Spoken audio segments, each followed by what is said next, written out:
My people, this one is a big story. Big story. I just say let me make this video now because I heard the news over the radio right now as I was just driving home. And then this one is big one. Ekweremadu, Senator Ekweremadu finally backs 9 years plus in prison. 9 years jail sentence. And the wife, my people, this is not good. It's not a good news at all, but it's a big story because we have a lot of lessons to learn. This is why I'm just making this video because like I always say, if there's no lesson to learn, there's no need to talk about it. Now, if you don't know, this senator of the Federal Republic of Nigeria, Senator Ekweremadu, he has been in the Senate for over how many decades now, will I say? It's been a while since I knew the name. I knew him as a senator. Now, why has he backed this jail term in the UK? Why? Well, if you have been following the story, if you've been following the story, you know why. But if you haven't, my people, my dear, why has he backed 9 years jail term in the UK? Because his daughter needed kidney transplant, and he went about it the way they go about things in Nigeria, in the UK. In Nigeria, we have laws, but nobody obeys the law. In Nigeria, we have due process, but nobody goes about anything the right way. I mean, those who in Igbo, we call them Odadiwe Jenga. We call them the Odadiwe Jengas, those who are above the law. Unfortunately, they went to try it in the UK and they got caught. And lo and behold, because it is a high and mighty, everybody was writing. Obasanjo wrote.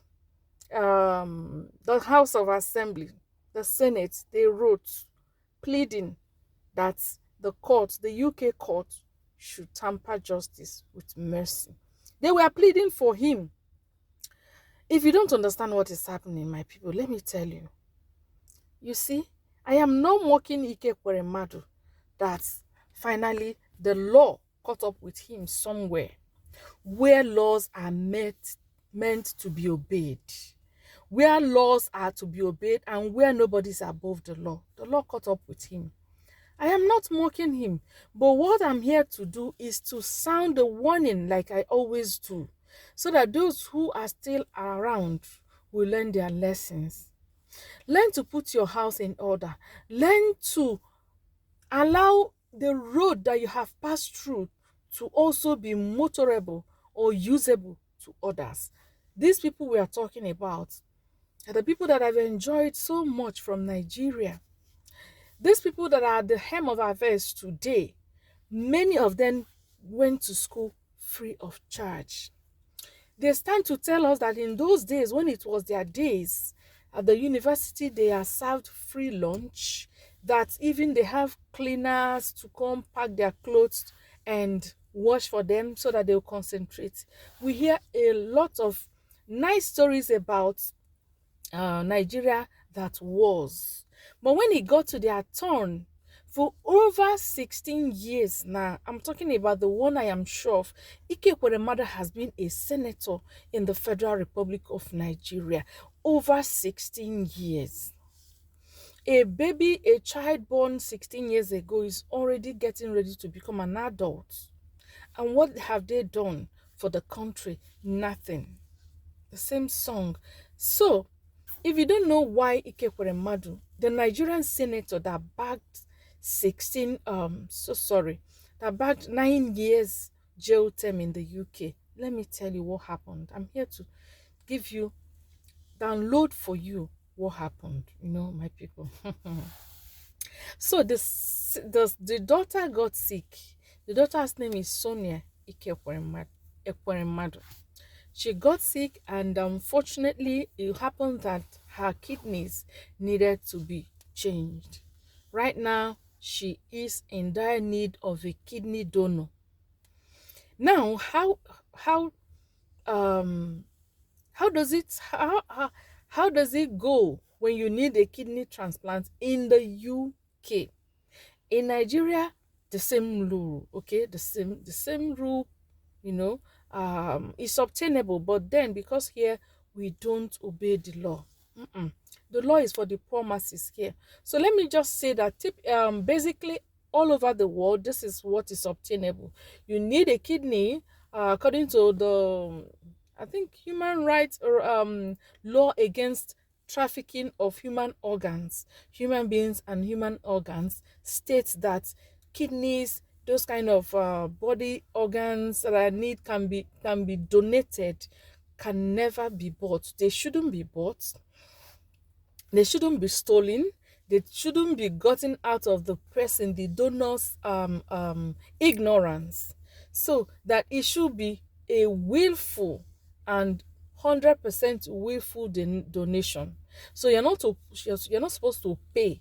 You can only pay service charges, just like blood. You don't sell blood. You can donate blood. People can pay for services of purification, examinations, preservation, and all that. That's what's happened to kidney also, kidney donation. So it happens that when you fall sick and you need a kidney, you are to indicate and make it open, and then it will be announced and see whether there's a donor whose kidney matches your own kidney. The person will donate. Usually it happens to be gotten from family members. Okay, this is how I know. Now, what happened in the case of Ekweremadu?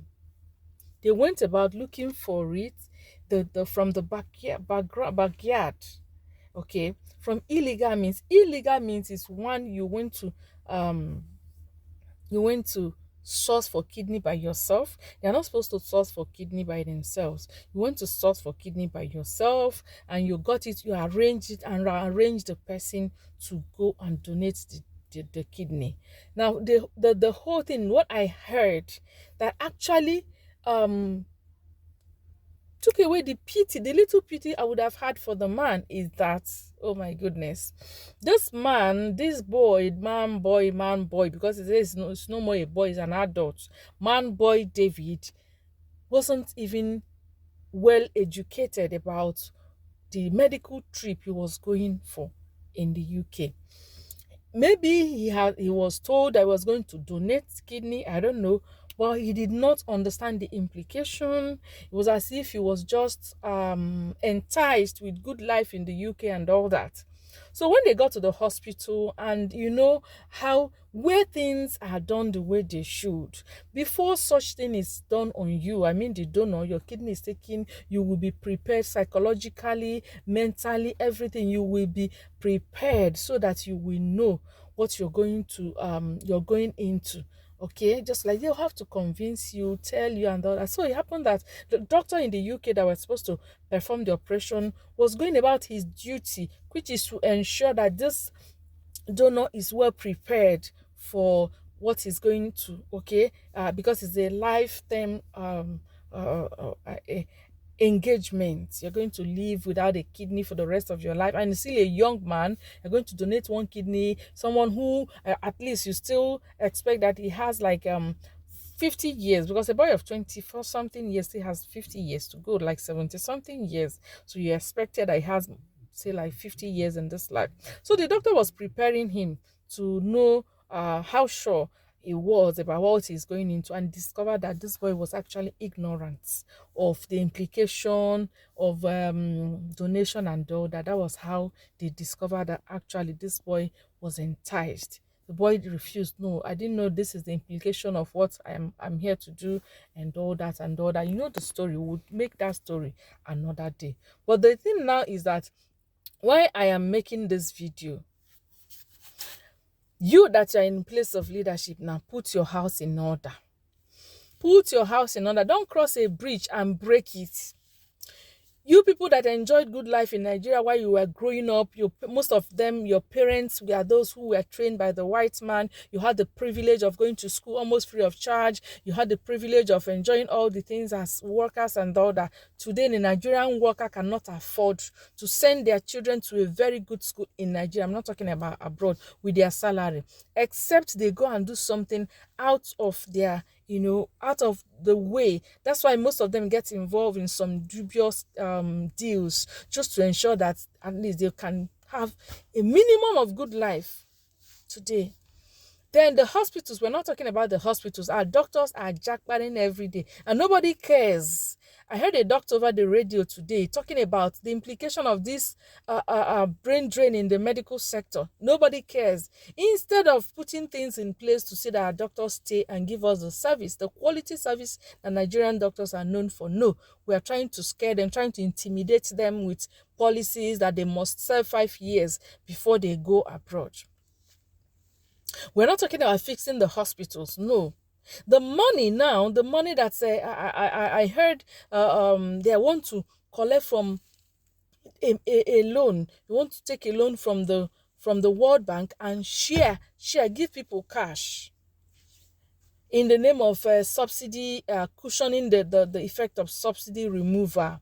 Meanwhile, if the hospitals are working and we have good medical system, people have medical insurance, and the schools are there, children can go to school without being a burden, so much burden on the parents, and the roads are there, the lights, there's electricity for people to start up their small and medium scale businesses and thrive. You see, you wouldn't even need to give anybody money. You wouldn't need to give anybody any cash. Why not take the money but then, because that's the only way they embezzle money. The Chinese loan, there's an argument out there now that we are owing Chinese, that each Nigerian is owing a Chinese about so and so millions. I don't know how we are going to pay that bill. You are there now. You're squandering the money. You don't know what tomorrow will be. The road that you did not fix today could be a hindrance to your getting help tomorrow. Because yes, you fly, you don't use the road, but something can happen. We've had the cases of air crash at Iju some time ago. Okay, that was when we lost a renowned journalist by name, what's that his name again?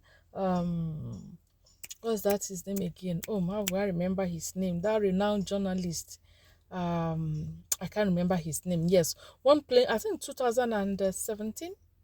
No, not 2017. Either 2010. We lost. There was a plane crash at Iju there. Plane, not the road. I don't want to talk about the road because people don't use the road, but the traffic, because the things are not working.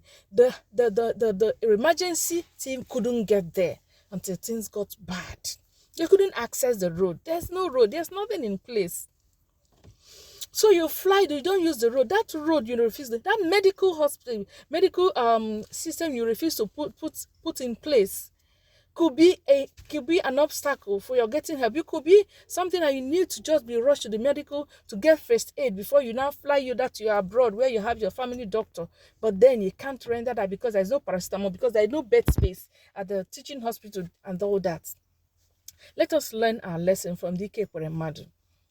If you had gone about it the right way, but they don't like doing things the right way. No, in Nigeria, those people, they are above the law. We have laws, but they are above the law.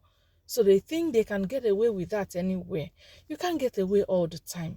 So I'm so sorry, Sonia, who is still in a medical, state. She needs help now.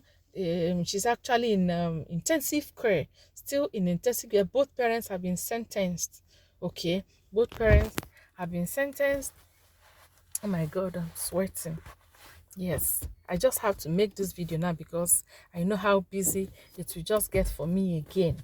So my people, I say, let me just come and shook mouth for this matter. Good. Good anytime not to do good. It's always good to be. And nobody, no single person, I've read comments all over social media. Nobody is pitying Ekweremadu. Everybody is just blaming him. Had it been that you fix our country? Had it been that you fix our country? Let us learn. You never can tell. During COVID, nobody could run away. Nobody could go to anywhere. Some people died because they couldn't get, because they are used to going abroad, any headache abroad. We have hospitals here in Nigeria. You don't care about them. The other time, where do I start from? The National Hospital. The National Hospital in Aso Rock. The other time was Aisha Buhari, our first lady, that came to tell us that that place is in a very sorry state, that you can't even get ordinary paracetamol there. So where do I start from? Where do I start from, my people? So, my dear, I want to thank you so much for watching. Let's share this video. Let's learn our lesson. Let's do the right thing all the time. You never can tell what that thing you put in place will come back to be your savior tomorrow. That person you helped, that truth you stood for, could be the only savior you have tomorrow. Thank you so much. I'll see you again in my next video. Don't forget to subscribe to this channel if you like what I'm doing here, and also drop your comment in the comment section. It's a talk of time. That's the big story, and so let me bring it to this channel so that we can also talk about it here. The Ekweremadu finally backs 9 years plus in jail, and the wife also about 4 years, I think. Yes. And the doctor, no, that story is another day. We're still coming up with more on this matter. But for now, thank you so much. I'll see you again in my next video. Bye-bye.